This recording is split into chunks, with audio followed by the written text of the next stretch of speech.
All right, so up next, we got a fight between a couple of dudes who have some stellar records, man. We got 15-1 Barcelos versus 13-2 Khalid Taha.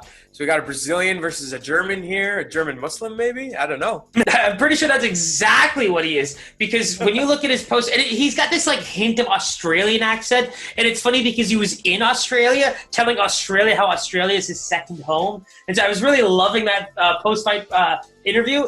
After that, we kind of realized where he's coming from. Now, there's a bit of history going into this fight with both these fighters. So when we look at Barcelos, he actually, in his last fight, beat Said Nurmagomedov, who actually is close with Khabib Nurmagomedov, who actually trains with our boy Taha.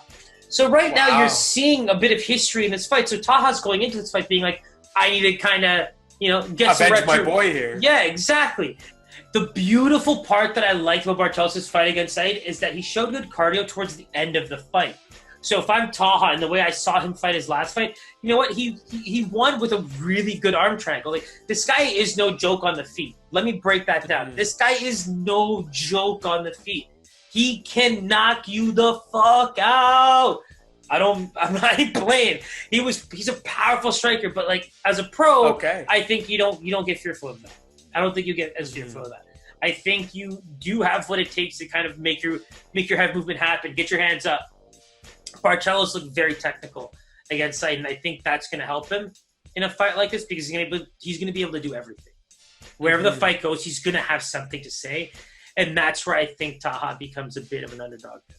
Perfect. So question for you. How's Khalid's chin there? Yeah, it's really good. I mean, that's the thing, right? He's got that perfect kickboxer style. He even tapes his feet like he's a kickboxer going into the octagon. He reminds me of like the old school days when guys used to come in with like one glove and shit like that. So he's got his style and he wears it on his chest. You know what I mean?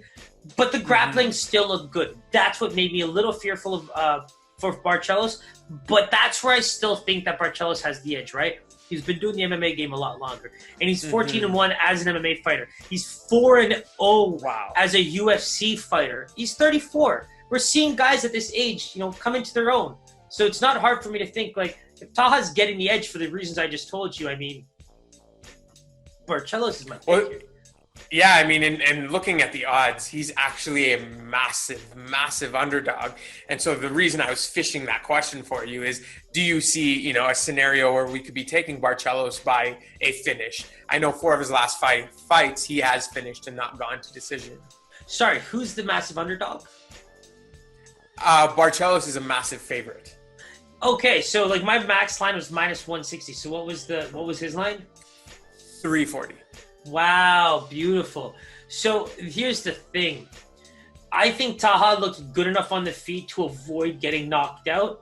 Now, Barcelos, if his game plan was to constantly take it to the ground, he has a chance to finish via sub for sure. But I think there might be more value in taking him by points.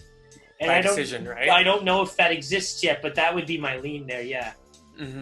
Yeah, and that's kind of what I was kind of fishing for is, how good is this guy's chin, his defensibility? Can he go the 3 rounds here?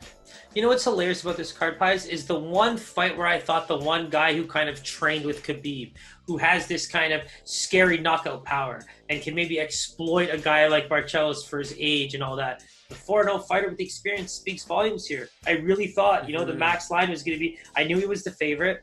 My min was -120, -30.